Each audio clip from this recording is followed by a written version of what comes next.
This is the narrow leaf guava. It is an extraordinarily rare guava species that comes from Brazil. And this was very kindly sent to me by Brian. And Brian has a website, raindanceseeds.com. So I don't believe he sells fruit usually, but if you would like to grow this, you can find the proper information about buying it over on his website. So Brian, thank you very much.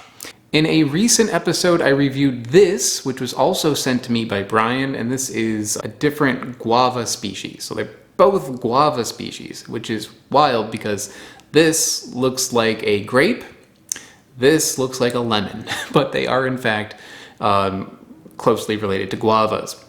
And probably the most notable thing that I had to talk about with this one is where it's from. I mean, it tastes good, but there's not a lot written about it. And this is from the Atlantic forest in Brazil.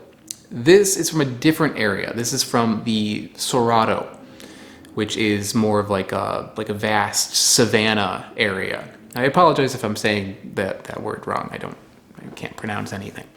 But you know, the kind of tragic thing about both of these is that both of these areas where these are endemic to, meaning they're naturally only grow there, is they're both like highly threatened. Okay, so this one is from the Atlantic forest, which has an 88% loss of its original forest.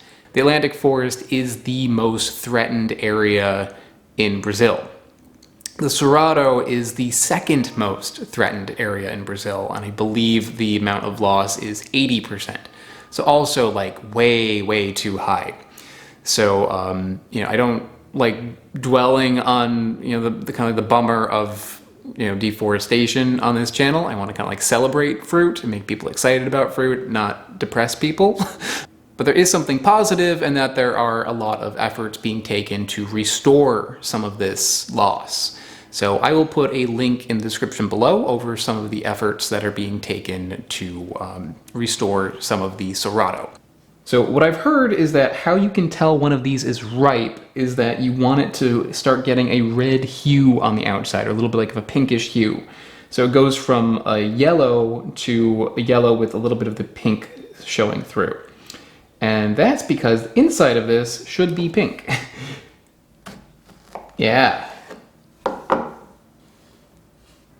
Yeah, that's pretty cool looking. I love when there's a high contrast between the inside and the outside of a fruit like that. That's neat. And the flesh on the inside is pretty soft. I think it's ready to go. The smell on this is amazing. It's got a really, really strong guava scent to it. I'm being mindful not to swallow all the seeds or to chew on them. And there are quite a lot of seeds in there, but that's the case with most guavas. And the flavor, at least from that part that I had right there, it's good. It tastes like a regular, like Mexican guava, like a yellow-skinned guava. It maybe has a touch of like a berry flavor, maybe in the direction of, yeah, like raspberry. It's got like a raspberry sort of taste. And also a touch of like watermelon sort of flavor. So it's like guava, raspberry, and watermelon sorts of taste. It's a little bit mild. But it's still a good flavor. So let's try the next layer. Okay, I'm gonna try the pink part that is not just seeds, but I'm not gonna eat the yellow part yet. Yeah, more of the same. Maybe leaning a little bit more towards the guava taste than the other flavors when you have that flavor. Well, I should just point out the sweetness and sourness. What am I doing? The sweetness on this is, I'd say around the sweetness of an apple, you know, like a 5 out of 10. It's not super sweet. And I would say the tartness on it is maybe a 3. You know, not quite an orange, but there is a decent amount of tartness. It's pretty well balanced. Try the yellow bit. It tastes fine. It tastes pretty much the same as the inner part. But all layers of it, pretty good. And I want to try eating it all together. which might be a little tricky because of the seeds, but let's see. Nice texture, nice flavor. It's a good guava. I think it's not hugely different than your standard yellow guava. Maybe a little bit more of a berry, watermelon-y sort of taste than the other yellow ones. But either way, really, really tasty. So Brian, thank you very much for sending this to me. Everybody else, thank you very much for watching.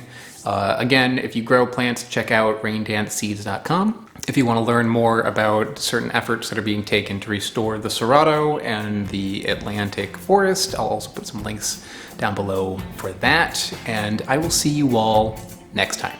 I would like to give a big shout out to Smarter Every Day, Loftyrex, and JMac. They are mega patrons over on patreon.com. Patreon, I'm sure you've heard about it, but basically it is how I can afford to go on all the adventures that I go on this channel and how I buy all the fruit that I buy. So if you are interested in supporting the channel, check out the link in the description below. Another way to help out is by going to my website. My website has all my videos organized into categories, which is pretty cool, and I also have t-shirts for sale over there.